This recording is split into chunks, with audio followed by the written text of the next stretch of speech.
Hello students, welcome to the class. आज की class में आप सभी का स्वागत है। तो आज हम अपने कनेक्टर्स का पार्ट 13 डिस्कस करेंगे।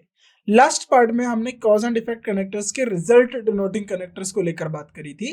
जब हमने cause and effect denoting connectors को लेकर बात करी थी तो आपको बताया था आपकी जो दो क्लॉजेस होंगी, अगर हम कंजंक्शन को लेकर स्पेशली बात करें, अगर कोई cause and effect denoting conjunction है तो वो दो क्लॉजेस को कनेक्ट करने का काम करेगा। एक क्लॉज है हमारी कॉज की और एक क्लॉज है हमारी पर्पस की, या फिर आप मैं बात करें कि रिजल्ट की और या इफेक्ट की। सो जो कॉज वाली क्लॉज है उसके साथ अगर कोई कंजंक्शन यूज होता है तो उसे हम बोलते हैं कॉज डिनोटिंग कंजंक्शन। और वही इफेक्ट वाली जो हमारी क्लॉज है, अगर उसके साथ कोई कंजंक्शन यूज होता है तो हम उसे बोलते हैं रिजल्ट डिनोटिंग कंजंक्शन। तो कॉज एंड इफेक्ट में हमने कॉज एंड इफेक्ट कंजंक्शंस को लेकर भी बात करी और कॉज एंड इफेक्ट प्रीपोजिशंस को लेकर भी बात करी। वहीं बस फर्क इतना होगा, एक कंजंक्शन दो क्लॉजेस को कनेक्ट करेगा, वही प्रीपोजिशन जो होता है वो आपके मेन सेंटेंस के अंदर जो इंपॉर्टेंट एट्रीब्यूट्स है या फिर हम बात करें इंपॉर्टेंट पॉइंट्स है या फिर जो ऐसे पॉइंट्स जो किसी कॉज को बताते हैं उनको कनेक्ट करने का काम करता है। अब हम आगे बढ़ते हैं अपने अगले टाइप ऑफ कनेक्टर्स का, यानी हमने कॉन्ट्राडिक्टरी कनेक्टर्स को लेकर बात कर लिया, कॉज एंड इफेक्ट कनेक्टर्स को लेकर बात कर लिया, उसमें भी हमने कॉज को अलग करा, रिजल्ट को अलग करा। अब जो आगे बात करते हैं हम, अब वो जो चर्चा की जाएगी वो होगी पर्पस डिनोटिंग कनेक्टर्स। अब देखिए कनेक्टर्स के ग्रुप्स को समझिए। अगर हम बात कर रहे थे कॉन्ट्राडिक्टरी कनेक्टर्स तो उसका मतलब क्या था, उससे आप समझे क्या कि दो ऐसी बातें जो आपस में एक दूसरे को विरोध करती हैं, यानी विरोधाभास वाली बातों को हम कनेक्ट कर रहे हैं या उनको जोड़ रहे हैं, चाहे वो प्रीपोजिशन की हेल्प हो या कंजंक्शन की हेल्प हो, यानी कनेक्टर्स हैं। अगर दो अलग अलग बातें हैं, यानी अगर एक बात जो है वो दक्षिण जाती है और दूसरी किसी और दिशा में जाती है, या फिर आप कहें पूर्व और पश्चिम वाली जो बात है, ईस्ट वेस्ट वाली बात है, उत्तर दक्षिण वाली बात है, यानी अपोजिट वाली बातें हैं, विरोध करने वाली बातें हैं, विरोधाभास वाली बातें हैं, उनको अगर हम डिनोट करते हैं या फिर उनको हम जोड़ते हैं तो उन वहां पर हमें जो कनेक्टर्स की मदद मिलती है या मदद ली जाती है जिन कनेक्टर्स की, वो होते हैं हमारे कॉज एंड कंट्राडिक्टरी कनेक्टर्स, जो कि हमारे कॉन्ट्राडिक्टरी प्रीपोजिशंस भी होते हैं और वहीं हमारे कॉन्ट्राडिक्टरी कंजंक्शन भी यूज होते हैं। अगर हम दो ऐसी क्लॉजेस को जोड़ रहे हैं, राइट, जो एक दूसरे के इफेक्ट और कॉज को रिप्रेजेंट करती है, यानी आपके पास कारण है और उन कारणों की वजह से क्या रिजल्ट निकल के आया है, क्या आउटकम निकल के आया है, क्या परिमाण निकल के आया है, राइट, तो उनकी अगर हम बात करें, उनकी अगर हम चर्चा करें तो वहां पर हम यूज करते हैं कॉज एंड इफेक्ट कनेक्टर्स को लेकर। जहां पर एक हम अगर हम कॉज को लेकर बात करें तो वहां पर वो कनेक्टर्स जो कॉज के क्लॉज के साथ आएंगे या कॉज को हाईलाइट करेंगे, या आप कारणों को बताएंगे, रीजंस को बताएंगे, स्टेटमेंट्स को बताएंगे, इंफॉर्मेशन को बताएंगे। अगर इन चीजों को हाईलाइट करना है तो हमें कॉज की जरूरत पड़ेगी। अगर आपको रिजल्ट हाईलाइट करना है तो वहां पर हमें रिजल्ट डिनोटिंग कनेक्टर्स की जरूरत पड़ेगी, जो कि हम चर्चा कर चुके हैं। अब इस लेक्चर में या आने वाले कुछ लेक्चर्स में हम किसकी चर्चा करने वाले, पर्पस डिनोटिंग कनेक्टर्स। अब पर्पस क्या होता है, देखिए पर्पस को अगर इंग्लिश में अगर हिंदी में देखें तो इसका मतलब होता है इरादा, क्या मकसद है, किसी चीज को करने का पर्पस क्या है, मकसद क्या है, राइट, उससे क्या होगा क्या। तो वो पर्पस को बताने के लिए हमारे पास कोई इरादा बताने के लिए, आपका विजन बताने के लिए, राइट, तो उस पर्पस को बताने के लिए, मकसद बताने के लिए तो जो हमारे को कनेक्टर्स की जरूरत पड़ती है या फिर जिन ऐसी क्लॉजेस को जोड़ते हैं हम या प्रीपोजिशन की हेल्प से ऐसे वर्ड्स को जोड़ते हैं जो हमारे मेन सेंटेंस में उस मेन सेंटेंस के पर्पस को डिनोट करें, तो वहां पर हमें पर्पस डिनोटिंग कनेक्टर्स की जरूरत होती है। तो अभी हम आज के लेक्चर में डेफिनेशन करेंगे, पहले समझेंगे कि पर्पस डिनोटिंग कनेक्टर्स क्या होते हैं, कितने टाइप के हमारे पास पर्पस डिनोटिंग कनेक्टर्स हैं, अगर वो कंजंक्शन है तो कितने टाइप के कंजंक्शन है, और हर एक टाइप का मतलब क्या होता है। तो शुरुआत करते हैं हम पर्पस डिनोटिंग कनेक्टर्स के साथ। देखिए पर्पस डिनोटिंग कनेक्टर्स का मतलब क्या है। अगर हम बात करें पर्पस डिनोटिंग कनेक्टर्स की, तो purpose denoting connectors are used explicitly state the reason or intention behind an action or statement in a sentence। अब इस पूरे ब्रह्मांड में अगर कोई भी घटना घटित होती है वह बेवजह तो नहीं होती है, उसके पीछे के कोई रीजंस होते हैं, राइट। अगर आप कोई एक्शन कर रहे हो तो उस एक्शन के पीछे का कोई रीजन है, कोई सेंटेंस या कोई स्टेटमेंट है, उसके पीछे का रीजन है। आप पढ़ाई कर रहे हो, अब उसके पीछे का क्या रीजन है? आपको एक अच्छे कॉलेज में एडमिशन चाहिए हो सकता है, आपको एक अच्छी नौकरी चाहिए हो सकती है, आपको गवर्नमेंट सेक्टर्स में जाना है, या आपको किसी बड़े कॉलेज में एडमिशन लेना है, या आपको अपना जर्नल जो अवेयरनेस है लैंग्वेज को लेके या किसी भी विषय को लेके उसको डेवलप करना है।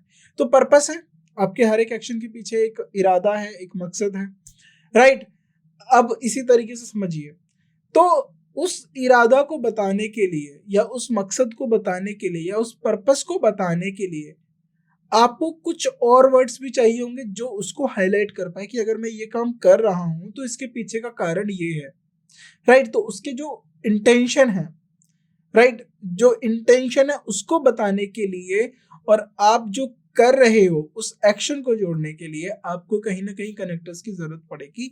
उन्हीं कनेक्टर्स को हम पर्पस डिनोटिंग कनेक्टर्स बोलते हैं। सो दे क्लैरिफाई, अब ये पर्पस डिनोटिंग कनेक्टर्स का काम क्या होता है? They clarify why something is done. तो सबसे पहली बात, ये क्यों का आंसर करते हैं। अगर आपने ये काम किया तो क्यों किया, राइट।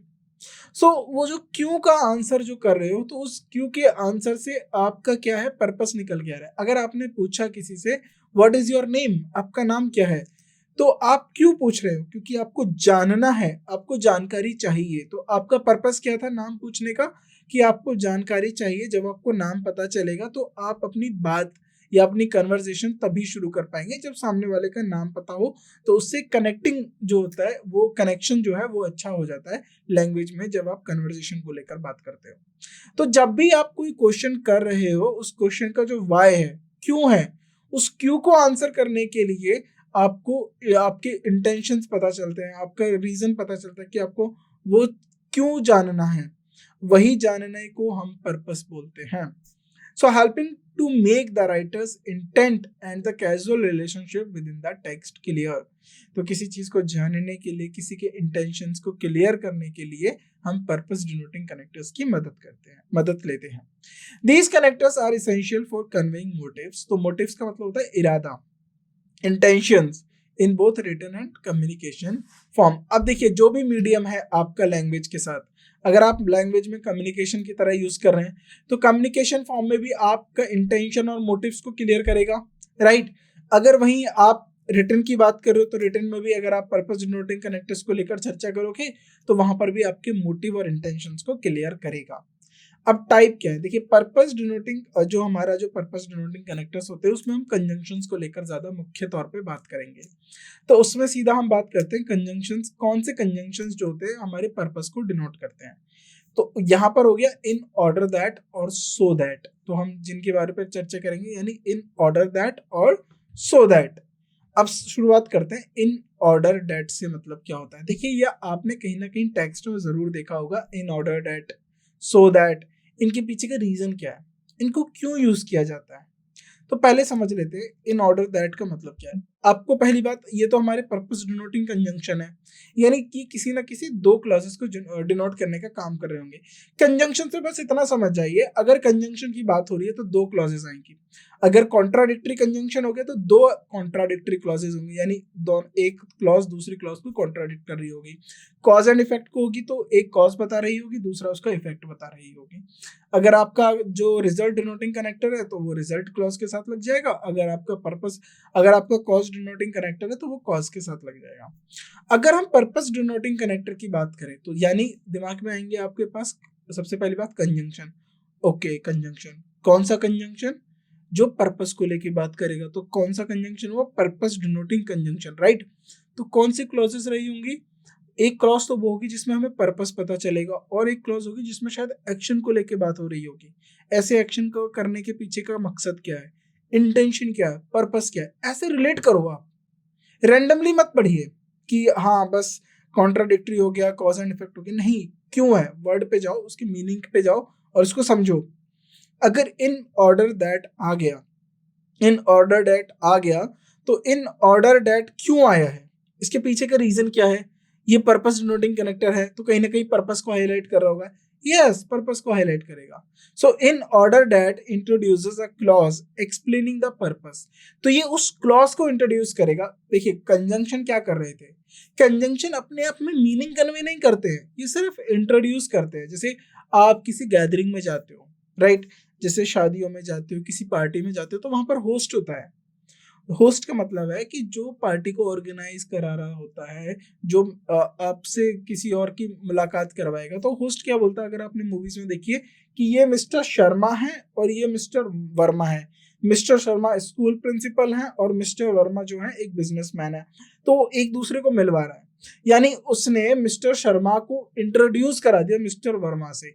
खुद किसका काम कर रहा है, सिर्फ इंट्रोड्यूस कराने का। वो एक कनेक्शन बना मिस्टर शर्मा और मिस्टर वर्मा के बीच, और उन दोनों को उसने कनेक्ट करा दिया। अब उनके सवाल जवाब वो एक दूसरे से करते रहेंगे, यही कनेक्टर होता है।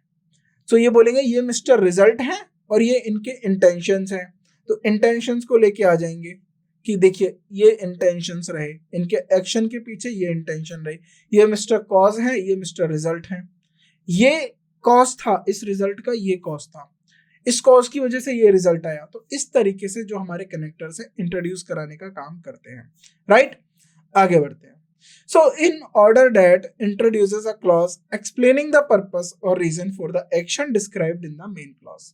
तो कोई भी मेन क्लॉज के जो एक्शन है उसके पर्पस और रीजन को डिस्क्राइब करने का जो काम है वो कौन करता है, वो हमारा इन ऑर्डर दैट करता है, याद रखिएगा। So this connector is often used to clearly spell out the intended outcome or goal of an action।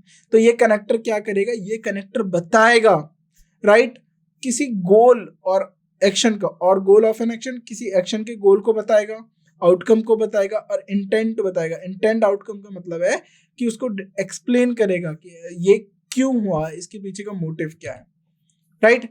Example के तौर पे देखते हैं, she studies hard in order that she may pass the exam। अब क्या है इसका इंटेंशन, इसका मेहनत जो है, उसने मेहनत करके पढ़ाई करी, वह मेहनत करके पढ़ती है। वह क्यों मेहनत से पढ़ रही है, या वो पढ़ाई इतना मेहनत से क्यों कर रही है, इसके पीछे का रीजन क्या है। बिकॉज, अगर यहाँ पर हम बिकॉज तो करेंगे नहीं, क्योंकि बिकॉज जो है हमारा रिजल्ट ओरिएंटेड है, यहाँ पर हम पर्पस बता रहे हैं, उसके पढ़ने का पर्पस बता रहे हैं।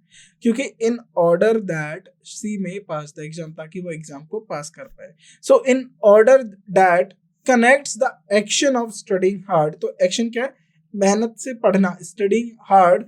पर्पस क्या है, पर्पस इरादा क्या है, क्यों क्यों पढ़ना है उसको आगे क्या चाहिए, उसको एग्जाम को पास करना है, राइट। अब यूज देखते हैं, इन ऑर्डर डैट का यूज कहाँ होता है। पहला तो यूज हमने देख ही लिया कि पर्पस और इंटेंशन इरादे को बताएगा। So it specifically indicates the reason why an action is performed. तो सबसे पहले ये बात करेगा कि कोई एक्शन क्यों परफॉर्म हुआ है। हमें रीजन पता चला किसी एक्शन के परफॉर्म होने का, तो वो हमारी सबसे पहले हेल्प कौन कराएगा, हमारा purpose denoting connector. For example, he saved money in order that, वो क्यों पैसा बचाता है, अब इसका पर्पस क्या है, उसके पैसे बचाने का पर्पस क्या था, he could buy a car, ताकि वो एक कार खरीद सके, राइट। इंट्रोड्यूस रिजल्ट क्लॉजेस, ये एक और अच्छी बात है। देखिए अब पर्पस क्या है, अब देखिए ये रिजल्ट क्लॉज को भी इंट्रोड्यूस करता है। अब पहले एग्जांपल से देखते हैं, फिर इसको एक्सप्लेन करते हैं। It relates into clauses that describe the intended results of the preceding action। अब देखिए, it relates into clauses that describe the intended result of the preceding action। तो किसी भी एक्शन का, जो एक्शन हुआ है उसके रिजल्ट को भी इंट्रोड्यूस करता है, राइट। जैसे she left early, वह क्यों गई छोड़कर, राइट, वह जल्दी क्यों चली गई थी, in order that she would not miss her train।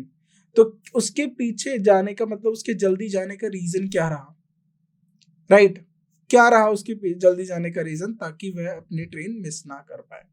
Highlight causality, देखिए कॉजुअलिटी का मतलब क्या है, पहले आप इसको समझिए, ये कॉज एंड इफेक्ट में भी पढ़ा था। कॉजुअलिटी का मतलब होता है कारण। अगर आप कारण हाईलाइट करें, देखिए कारण और आप इंटेंट दोनों में एक थोड़ा सा अंतर होता है। इंटेंट में मतलब ये होता है कि वो इंटेंट, या फिर मैं बात करूं इरादा, और कारण, इरादा में होता है कि आप अपने पर्सनल लेवल पे भी क्या सोच रहे हो। अगर कोई एक्शन कर रहे हो उसके पीछे के रीजन हो सकते हैं, राइट, उसके प्रैक्टिकल रीजन हो सकते हैं, थ्योरेटिकल रीजन हो सकते हैं, और एक होता है आपका पर्सनल रीजन। जो हम पर्सनल रीजन होता है वो हमारा होता है इंटेंट, इरादा, राइट। तो अगर हम इसकी बात करें, ये कॉजुअलिटी को भी रिलेट करता है। कैसे? यानी ये कॉज एंड इफेक्ट को भी बताएगा। यानी किसी भी एक्शन, अगर कोई एक्शन क्यों लिया जा रहा है, उसका रिजल्ट आएगा, उस एक्शन का रिजल्ट आएगा, तो उस एक्शन को भी तो हाईलाइट करता है। ये पर्पस ही तो बता रहा है। बाय लिंकिंग टू क्लॉजेस, अगर हम दो क्लॉजेस को लिंक करें, it emphasises a cause and effect relationship. तो ये कॉज एंड इफेक्ट रिलेशनशिप को भी एम्फसाइज करता है, where the action in the main clause is done, जो एक्शन है वो मेन क्लॉज में क्यों करा गया, to achieve the outcome in the order that clause. तो जो इन ऑर्डर दैट क्लॉज है उसके रीजन देगा, वो बताएगा कि ये जो एक्शन है मेन क्लॉज में क्यों किया गया। सो इन ऑर्डर दैट के साथ ये रीजन आएगा, इसीलिए किया गया। फॉर्मल और एकेडमिक राइटिंग्स में हम इन ऑर्डर दैट का यूज करते हैं, कब? जब हमें आपको बात करना हो पर्पस को डिनोट करने की। So in order that is often used in more formal context including academic writing to clearly articulate the rationale behind actions or decision. Right? Emphasis on deliberateness पे emphasize करता है। कैसे? This connector stresses the deliberate nature of an action. अब ये जो connector है, ये stress का मतलब है फोर्स करता है, दबाव डालता है, हाईलाइट करेगा एक्शन के डेलिबरेट नेचर को लेकर। वो क्या है, उससे क्या होगा? Showing that it is not accidental. यानी डेलिबरेट नेचर का मतलब है, जैसे बोला जाता है ना, ये एक्शन काफी डेलिबरेटली किया गया, यानी ये प्लान करके किया गया, ये कोई एक्सीडेंटल नहीं था कि जस्ट हो गया, काफी इसके पीछे सोची समझी चाल थी। ऐसा बोला जाता है ना, अगर आपने मूवीज या कहीं देखा होगा, ये काम किया है इन लोगों ने, इसके पीछे कोई लंबी गहरी सोची समझी चाल थी, यानी इट वाज अ प्लान्ड। जो किया गया था एक्शन, इट वाज, ये जो हुआ, इट वाज अ प्लान्ड, वो प्लान किया गया था, यानी वो एक्सीडेंटल नहीं था। तो ये एम्फसाइज करता है, अगर कोई एक्शन हुआ है तो उसके पीछे के जो इंटेंशन रहा, उसके जो एक्शन होने के जो रीजंस रहे, वो प्लान थे with a specific outcome in a mind, कि सोचा गया कि अगर हम इस चीजों से इस ऑर्डर में करेंगे, नाम ही है इन ऑर्डर दैट, अगर ये काम हम इस ऑर्डर में करेंगे तो हमें ये पर्टिकुलर आउटकम मिलेगा। राइट? सो अब स्ट्रक्चर देख लेते हैं। सबसे पहले आती है हमारी मेन क्लॉज। मेन क्लॉज को आइडेंटिफाई करने का तरीका सबसे बेस्ट होता है कंजंक्शन में। कभी भी मेन क्लॉज के साथ कोई कंजंक्शन यूज नहीं होता। राइट? जो सबऑर्डिनेट क्लॉज होती है, सपोर्टिंग क्लॉज होती है, उसके साथ हम कनेक्टर को लेके आते हैं, कंजंक्शन को लेके आते हैं। सो मेन क्लॉज, देन उसके बाद आएगा हमारा इन ऑर्डर दैट, फिर उसके बाद आएगी हमारी पर्पस क्लॉज। मेन क्लॉज में क्या होगा? So this is the part of the sentence, ये सेंटेंस का वह पार्ट है that describe the primary action और सिचुएशन, जिसके अंदर हमारा प्राइमरी एक्शन या सिचुएशन को लेके बात की जा रही है। और जो इन ऑर्डर दैट है, ये क्या है? So this phrase is used as a connector. तो ये हमारा एक कनेक्टर की तरह हम यूज कर रहे हैं, जो कि हमारा कंजंक्शन है, और ये ब्रिज करने का काम कर रहा है। किसको? पर्पस को, उस एक्शन के पर्पस को बताएगा। अब उस पर्पस को तो आप डायरेक्ट लिंक तो कर नहीं सकते हो। अगर आप लिंक नहीं कर सकते हो, देखिए मान लीजिए अब ये दो नदी के दो छोर हो गए, राइट? एक ये वाला किनारा हो गया और एक ये किनारा हो गया। अब इनको आप डायरेक्ट तो जोड़ नहीं सकते हो, तो यहाँ पर आपने एक ब्रिज बना दिया और एक कनेक्टिविटी बना दी दोनों को जोड़ने के लिए। यही कनेक्टर का काम है, लिंक करने का। ये मेन क्लॉज है, यानी यहाँ पर हमें रीजन पता है, ये हमारा रिजल्ट है, ये एक्शन है। अब ये एक्शन क्यों लिया गया, क्या कारण रहे, क्या इंटेंशन रहे थे, वो हमारा पर्पस क्लॉज में आ गया। अब आप इसको डायरेक्ट इसके साथ तो लिख नहीं सकते हो, तो आपको कोई ना कोई कंजंक्शन की जरूरत होगी। लेकिन अगर आपको पता है कि हमारी जो दूसरी क्लॉज है वो पर्पस बता रही है हमारी मेन क्लॉज का, तो हमें जो कंजंक्शन की रिक्वायरमेंट है वो भी पर्पस डिनोटिंग कंजंक्शन होने चाहिए। राइट? सो पर्पस क्लॉज में क्या होता है, वो एक्सप्लेन करती है पर्पस को, इंटेंशन को, जो आउटकम है, एक्शन क्यों लिया गया, उसका एक्शन के बारे में बताती है, जो हमारे मेन क्लॉज में जो है मेंशन है। So it is often include modal verb. तो अगर जो को इंटेंशन बता रहे हो आप, तो ये मॉडल वर्ब आता है कि ऐसा हम सोचना चाह रहे थे, ऐसी पॉसिबिलिटी होती थी, कैन, कुड, मे, माइट, ये भी आपको देखने को मिलेगा पर्पस क्लॉज में। Right? She study every day, वह हर दिन पढ़ती थी। इसके क्यों, अब ये उसने वो हर दिन पढ़ती थी, ये एक्शन है। अब ये ऐसा क्यों हुआ रहा है, इसके पीछे का कारण क्या है, क्या चाहती थी वो, इतना मेहनत से क्यों पढ़ रही थी? इन order that she might pass her exam, ताकि वो अपने एग्जाम पास कर सके। तो मेन क्लॉज क्या था? एक्शन को बता रहा है कि वह प्रतिदिन पढ़ती थी। और वह प्रतिदिन पढ़ती थी क्यों? क्यों ऐसा वो पढ़ती थी? और बच्चे खेल रहे, वह क्यों पढ़ती थी? उसके पर्पस को बताया जा रहा है ताकि वह एग्जाम पास कर सके। राइट, अब रूल्स क्या है इन ऑर्डर दैट के साथ, तो हम रूल्स को चर्चा कर लेते हैं। पहला आता है सब्जेक्टिव मूड। सब्जेक्टिव मूड क्या होता है, पहले इसको देख लीजिए। The clause following in order that often uses with subjective mood specially in formal और ट्रेडिशनल इंग्लिश। तो जो हमारी क्लॉज है जो इन ऑर्डर दैट के साथ लिखी जाती है वो हम सब्जेक्टिव मूड में लिखते हैं। राइट, जब भी हम फॉर्मल या ट्रेडिशनल बात करें या फिर हम स्पेशली फॉर्मल की बात करें तो सब्जेक्टिव मूड में ही लिखेंगे। This involves using the base form of the verb, यानी हम यहाँ पर सब्जेक्टिव मोड का मतलब है कि base form of the verb को यूज करेंगे, as it is essential that he be informed. Right, modal verbs. अब दूसरी बात होती है मॉडल वर्ब्स का यूज किया जाता है पर्पस को बताने के लिए। क्यों? अब ये और देख लीजिए। अगर आप इसका मॉडर्न यूजेस देख रहे हो या अगर हम बात करें पर्पस को बताने के लिए, तो पर्पस आपके इंटेंशंस बताता है कि ऐसा आपके दिमाग में था और ये पॉसिबिलिटीज आप रखकर कुछ काम करना चाह रहे थे। तो जब आप किसी पॉसिबिलिटी को बताते हो, हाईलाइट करते हो, right, the clause after in order that may use, क्या यूज कर सकती है ये? Modal verbs like can, could, may, might to express your possibility और पोटेंशियल। यानी पॉसिबिलिटी और पोटेंशियल क्या कि मैंने ऐसे एक्शंस लिए ताकि मेरे को ऐसा रिजल्ट मिल सके। तो उस रिजल्ट को चाहने के लिए या उस रिजल्ट को अचीव करने के लिए, उस आउटकम को प्राप्त करने के लिए हम अगर कोई पॉसिबिलिटी या फिर अपना कोई पोटेंशियल दिखाते हैं तो उसको हम मॉडल वर्ब से यूज करते हैं। Right, for example she works hard in order that, वो क्यों मेहनत से काम करती है? ताकि शी में सक्सीड, ताकि वह सफल हो सके। Formality in order that is typically more formal, तो ये ज्यादा फॉर्मल होता है, लेस फॉर्मल कॉन्टेक्स्ट में यूज नहीं करा जाता, याद रखिएगा ये चीज। सेंटेंस स्ट्रक्चर को देख लेते हैं। सबसे पहले हमारा एक्शन आएगा, देन उसके बाद हम इन ऑर्डर दैट लिखेंगे और उसके बाद हमारा रीजन और गोल आएगा। उस एक्शन के पीछे के क्या रीजंस रहे, क्यों हम ऐसा एक्शन करना चाह रहे थे, पर्पस और इंटेंडेड क्लॉज लिखी जाएगी। क्लियरिटी एंड पर्पस, तो इसका मतलब यही है कि जब आपको क्लियर हो जाए कि ये जो क्लॉजेस हम यूज कर रहे हैं या जो हमारी क्लॉजेस दी गई हैं, एक हमारी एक्शन क्लॉज है और दूसरी हमारी पर्पस क्लॉज है, तो वहां पर आपको सिंपली इन ऑर्डर दैट या फिर बात करें पर्पस डिनोटिंग कनेक्टर्स का इस्तेमाल करना है। अवॉइड रिडंडेंसी का मतलब होता है कि आपको बार बार यूज नहीं करना है सेम आपको connector. Right, be careful not to use in order that in situation where the purpose is already clear without it, यानी जहां पर ऑलरेडी क्लियर है पर्पस, यह काम क्यों किया गया वो ऑलरेडी जानकारी है, तो वहां पर इन ऑर्डर दैट नहीं लिखना है। राइट, पंक्चुएशन याद रखिएगा। So generally no special punctuation is needed with in order that unless the sentence structure or style guide you are following dedicated otherwise। तो simply purpose simply इसका जो है हमारा punctuation होता है। देखिए कोई कॉमा वॉमा है, कोई कॉमा नहीं है, हमने सिंपली इसको लिख दिया। द रेगुलेशंस वर चेंज्ड, तो रेगुलेशंस को चेंज कर दिया गया। इसके पीछे का रीजन क्या है? In order that no individual be excluded, ताकि कोई भी इंडिविजुअल को एक्सक्लूड ना किया जाए। तो अब मैं क्या है जो डिफिकल्ट वर्ड होगा उसको आपको हिंदी में बता दूंगा, उसका मीनिंग आपको बता दूंगा ताकि आपको हेल्प हो जाए। लेकिन एग्जाम्पल्स को आपको पता है हम उसको ट्रांसलेट नहीं करते हैं क्योंकि वो आप एज इट इज समझिए, उससे अच्छी अंडरस्टैंडिंग आती है। The manager arranged a workshop in order that each team member be better trained. He wakes up early in order that he might have more time for exercise.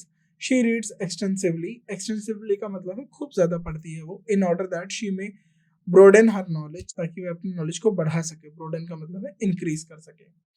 The document was prepared meticulously in order that the legal requirements could be fully met. The schedule was adjusted in order that all attendees could participate in the conference. अगला बात करते हैं, I take notes during meetings in order that I might remember the key points discussed. They set up a fund in order that resources could be available for emergency situations. Clarity and purpose, अगर हम clarity और purpose की बात करें, the teacher simplified the instructions in order that the students could understood the assignment more easily. The company extended its customer service department in order that client inquiries could be handled more efficiently. Avoiding redundancy, the hospital implemented new hygiene protocols in order that patient safety could be further enhanced.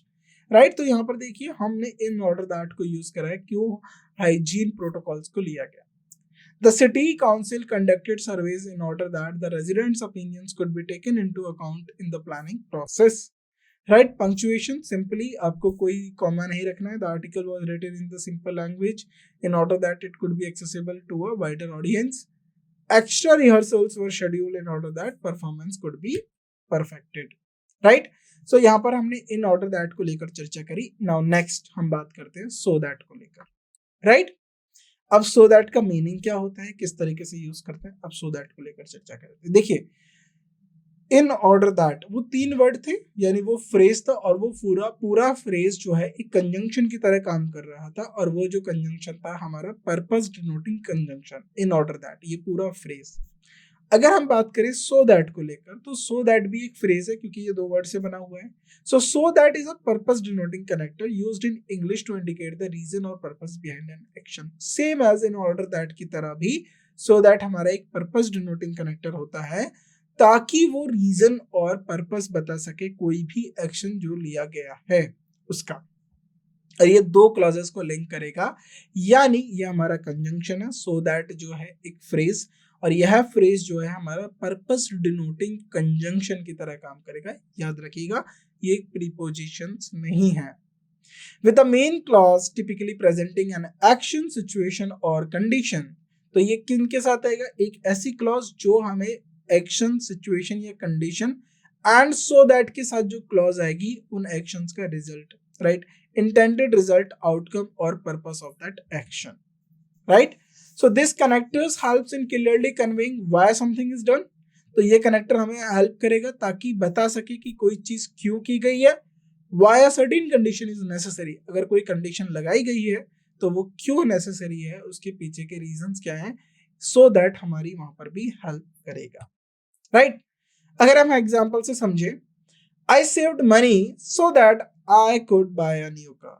अब action क्या था, उसने पैसे बचाए थे. अब इन order that में भी हमने लिखा था in order that I could buy a new car और he could buy a new car. यहां पर भी हमने लिखा so that I could buy a new car. तो मैंने पैसे बचाए थे क्यों, ताकि मैं एक नई कार खरीद सकूं. तो उसके पैसे बचाने का एक्शन के पीछे का रीजन क्या था, इंटेंशंस क्या था, क्योंकि उसे एक नई गाड़ी खरीदनी थी. So that connects. अब जो सो दैट ने क्या कनेक्ट किया है, the action of saving money to the purpose of buying a new car. यानी जो पैसा बचाने का एक्शन है और उसका जो पर्पस है बाइंग अ न्यू कार, इसको जो कनेक्ट किया है पर्पस और इंटेंशन को, सॉरी पर्पस और एक्शन को सो दैट ने. राइट? यूज देखते हैं, यूजेस क्या है सो दैट के. सो दैट पहला यूज होता है हमारा, ये पर्पस डिनोटिंग कनेक्टर है, तो सबसे पहला यूज होगा ये इंटेंशन और पर्पस को हाईलाइट करेगा हमारे सेंटेंस के अंदर. अगर ये आपको पता है कंजंक्शन है, तो कंजंक्शन है तो 2 क्लॉजेस को लेकर आएगा.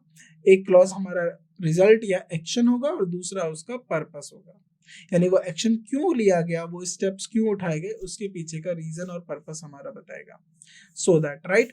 तो आपका एक्शन आ गया, देन सो दैट, उसके बाद रीजन दिया. It show the reason behind the action और decision. He studies hard. Action क्या है, ही स्टडीज हार्ड. वह उसने मेहनत से पढ़ाई, वो पढ़ता है. क्यों पढ़ता है, उसके पीछे का रीजन क्या है, सॉरी यहाँ पर शी है. She studies hard so that she can pass her exams, ताकि वह अपने एग्जाम्स को पास कर सके. राइट? सो पर्पस को बता रहा है. राइट? जो पर्पस को हाईलाइट कर रहा है सो दैट, जो पर्पस को क्लॉज पर्पस को बताएगी, हमारा जो सो दैट है वो उसको इंट्रोड्यूस करता है.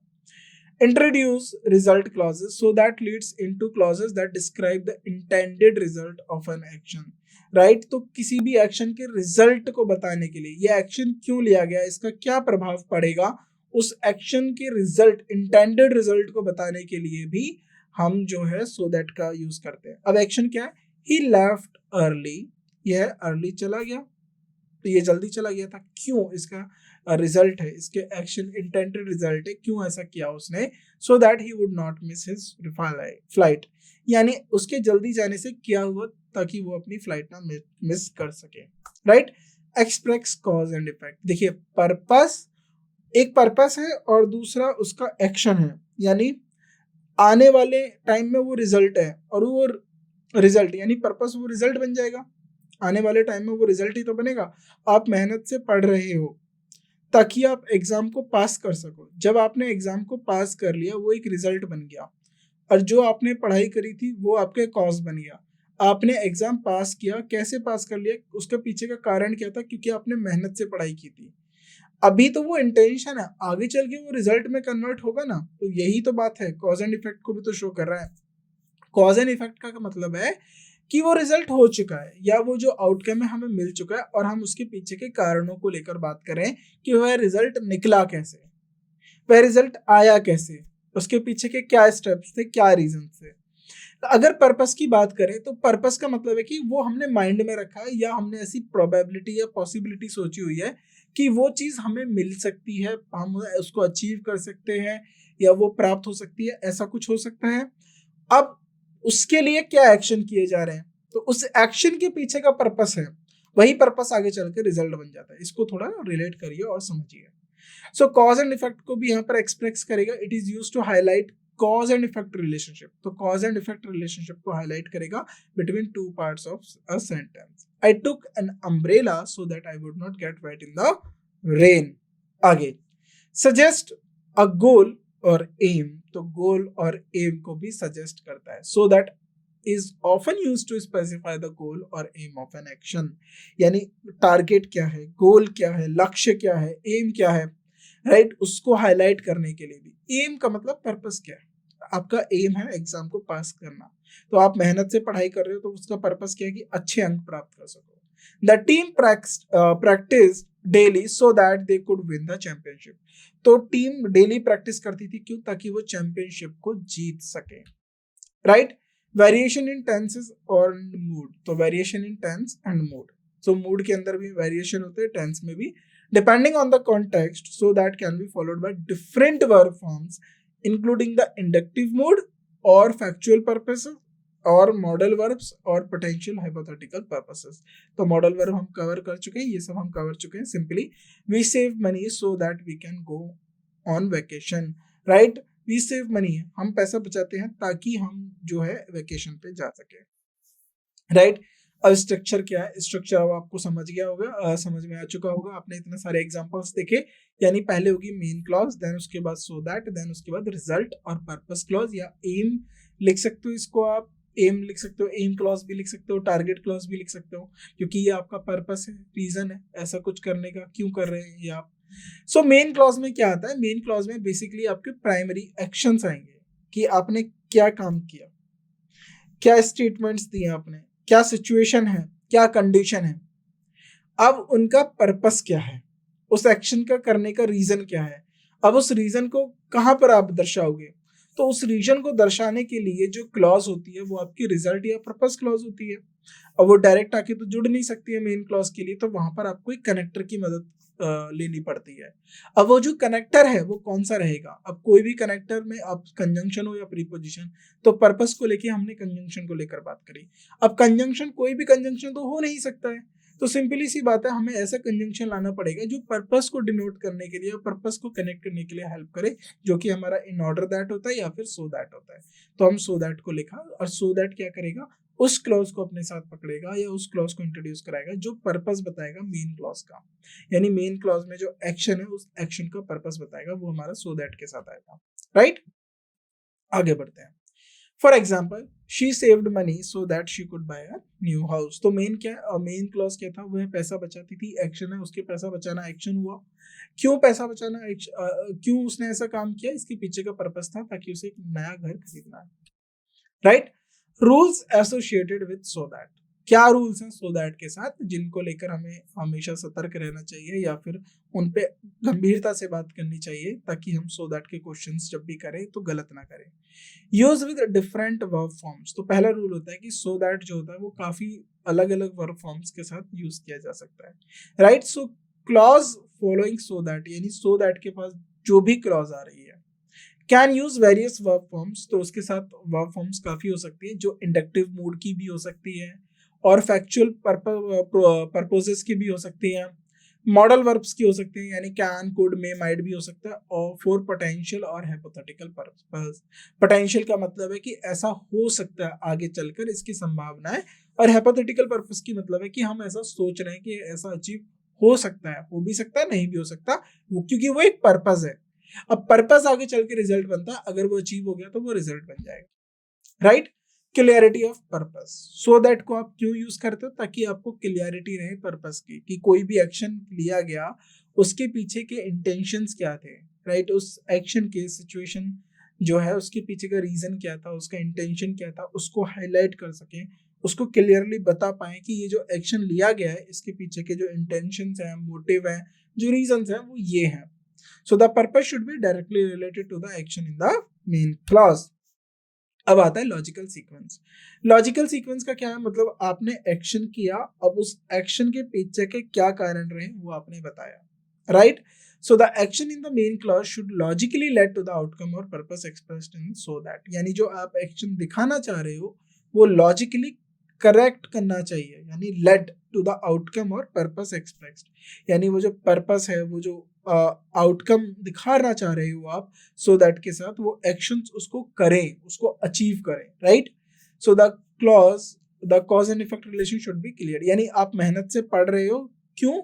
So that I become a good chef, तो आप पढ़ रहे हो ताकि आप एक अच्छा शेफ बन सको। कोई इसमें लॉजिक दिखा? आपको कुकिंग करनी चाहिए तब आपको शेफ बनना है, तो आपको पढ़ने से क्या मतलब है? अगर आप साइंस पढ़ रहे हो ताकि आप अच्छा शेफ बन सके हो, तो ये एक अनबैलेंस्ड है, या फिर मैं बात करूं ये बेतुकी बात हो गई कि यहाँ पर जो एक्शन लिया जा रहा है उसका पर्पस क्लियर नहीं है, वो तो कुछ भी पर्पस बता दे रहे हो, राइट। आप मेहनत से पढ़ रहे हो ताकि एक आप अच्छे प्लेयर बन सको, कोई पर्पस हुआ ये? मेहनत से पढ़ना का एक्शन के पीछे का पर्पस क्या है? ताकि आप अच्छे प्लेयर बन सको, ये तो इलॉजिकल हुआ। सो यहाँ पर जो बात है कि जो एक्शन है और उसका जो आउटकम होगा वो लॉजिकली कनेक्ट होना चाहिए, राइट। अवॉइड रिडंडेंसी का मतलब, अगर कोई पहले से ही सेंटेंस अपने आप में बता दे कि यह मेरे एक्शन का पर्पस है, तो वहां पर आपको सो दैट जबरदस्ती यूज नहीं करना है। अगर आपको क्लियरिटी है सेंटेंस के अंदर कि बिना सो दैट के भी पर्पस अच्छे से डिफाइन हो रहा है, तो आप वहां पर सो दैट नहीं यूज करेंगे, अगर है तो रिमूव कर देंगे। पंक्चुएशन, बिल्कुल इन ऑर्डर दैट के साथ, इसके साथ कोई पंक्चुएशन नहीं होता है, right. So typically no special punctuation needed. Punctuation का मतलब होता है सेमीकोलन, कॉमा हो गया, या कुछ और हम इसको साइटेशन दे दें, या कुछ ऐसे मार्क्स कर दें जिससे ये अलग से हाईलाइट हो जाए, ट्रांजिशनल वर्ड बना दे, ऐसा कुछ नहीं है इसके साथ। अनलेस द सेंटेंस स्ट्रक्चर और style guided dedicates otherwise, in complex sentences may comma may be used for clarity। तो कॉम्प्लेक्स सेंटेंसेस के अंदर हम कॉमा का भी इस्तेमाल कर सकते हैं, बट कोई ऐसा स्पेशल पंक्चुएशन नहीं यूज किया जाता। अब आता है पोजीशन इन द सेंटेंस। अब सेंटेंस के अंदर इनकी पोजीशन कहाँ लाई करती है? अब जो सो दैट है, so that is usually comes in the middle of the sentence. अब so that middle of the sentence के बीच में क्यों आता है, इतना तो अब आप समझ गए हैं, क्योंकि आपने पहले एक्शन बताया, अब उस एक्शन के पीछे का इंटेंशन और रीजन आप बताना चाह रहे हो, तो आपको कोई ना कोई कंजंक्शन की मदद लेनी पड़ेगी, और वो कंजंक्शंस कौन से होंगे? पर्पस डिनोटिंग कंजंक्शंस होंगे। तो वो पर्पस डिनोटिंग कंजंक्शन इंट्रोड्यूस करेंगे उस पर्पस क्लॉज को। तो यहाँ पर मेन क्लॉज हो गई, और इस हैंड पे जो है आपकी पर्पस क्लॉज हो गई। उन दोनों को रिलेट करने के लिए कौन चाहिए? उन दोनों को लिंक करने के लिए आपको purpose denoting conjunction so that या इन ऑर्डर दैट चाहिए, इसीलिए उनको हम बीच में यूज कर लेते हैं। However it can occasionally start a sentence emphasise a stylistic reason और पर्टिकुलरली इन फॉर्मल राइटिंग। तो बेसिकली अगर स्टार्टिंग में हम यूज कर रहे हैं तो वो इसीलिए कर रहे हैं ताकि हम पर्पस को ज्यादा एम्फसाइज कर सके, ज्यादा हाईलाइट कर सके किसी भी एक्शन के पर्पस को, right. So use with different verb forms. तो डिफरेंट वर्ब फॉर्म के साथ कैसे यूज किया जाता है? He left early so that he could avoid the traffic. वो जल्दी चला गया ताकि वह ट्रैफिक को अवॉइड कर सके। तो अब मैं इसमें आपको ट्रांसलेट नहीं करूंगा, मैं आपको कोई डिफिकल्टी वर्ड है उसको समझा दूंगा, आप इसको एज इट इज समझिए। I wrote detailed instructions so that anyone can follow them. She took a photography course so that she could improve her skills. We installed solar plants so that we could reduce our energy bills. Right, the CEO held a meeting so that all employees could understand the new policies. I called you so that we could discuss the project details. They saved money so that they could buy a house. I set an alarm so that I would not oversleep. He explained the procedure slowly so that everyone could grasp it. Grasp it का मतलब है understand it. We added more signs so that visitors would not get lost. I studied hard for the exam so that I could achieve a high score. The team practiced rigorously. Rigorously का मतलब होता है very hardfully या very not hardfully, very hard. मेहनत से जो अगर कोई practice करे, dedicatedly, right? Diligently, right? मेहनत से, so that they would be prepared for the tournament, right? So that we could understand better, the professor illustrated his points with example. So यहाँ पर हमने स्टार्टिंग में यूज कर लिया so that the garden thrives. She water it every day. Action क्या है कि वह हर दिन गार्डन को पानी देती थी ताकि गार्डन जो है सूखे ना, राइट? तो यहाँ पर हमने अपने पर्पस डिनोटिंग कनेक्टर्स को लेकर चर्चा करी. तो काफी अच्छी चर्चा रही हमारी. हमने अच्छे से समझा इन ऑर्डर दैट क्या होता है, सो दैट क्या होता है. आपको भी आई होप अच्छे से समझ में आया होगा. अब एग्जाम में किस तरीके से क्वेश्चन आते हैं, एग्जाम में एक्चुअली पूछा जाता है कि ये जो इन ऑर्डर दैट या सो दैट यूज हुआ है, क्या ये सही तरीके से यूज हुआ है. क्लोज टेस्ट में पूछ सकते हैं आपके के साथ, फिल इन द ब्लैंक्स में पूछ सकते हैं कि यहाँ पर जो है कौन सा आंसर आएगा, तो वहां बिकॉज लिख देंगे, सो दैट लिख देंगे, राइट, सिंस लिख देंगे, एज लिख देंगे. तो वहां पर आपको देखना है कि क्लॉजेस कैसे हैं. कॉन्ट्राडिक्टरी क्लॉज है, कॉज एंड इफेक्ट है, रिजल्ट डिनोटिंग की बात हो रही है, कॉज डिनोटिंग की बात हो रही है, या फिर पर्पस की बात हो रही है. तो जो भी आपको सूटेबल लगता है उस पर्टिकुलर कॉन्टेक्स्ट में आप वही कंजंक्शन वहां पर यूज करेंगे या फिर प्रीपोजिशंस यूज करेंगे अगर आपको जिस तरीके से कॉन्टेक्स्ट या सेंटेंस दिया जाता है. नाउ नेक्स्ट लेक्चर में हम कुछ और चर्चा करेंगे, अलग ग्रुप ऑफ कनेक्टर्स को लेकर बात करेंगे. तो धीरे धीरे आप इनको समझते चलिए और अपनी अंडरस्टैंडिंग को बढ़ाइए और उसके साथ रीडिंग प्रैक्टिस करिए. तो जो भी आप ये सीख रहे हो उसको आप रीडिंग में लेके आओगे तो आपको ज्यादा क्लियरिटी मिलेगी, ज्यादा समझ में आ जाएगा कि किस तरीके से आप जो कनेक्टर्स हैं उनको यूज करते हो और उनसे कैसे आपकी जो कम्युनिकेशन है या जो आपकी रीडिंग स्किल्स है या जो आपका इंग्लिश को लेकर फियर है वो भी खत्म होगा और इम्प्रूव भी होगी, राइट? सो आज के लेक्चर में बस इतना ही. Thank you so much.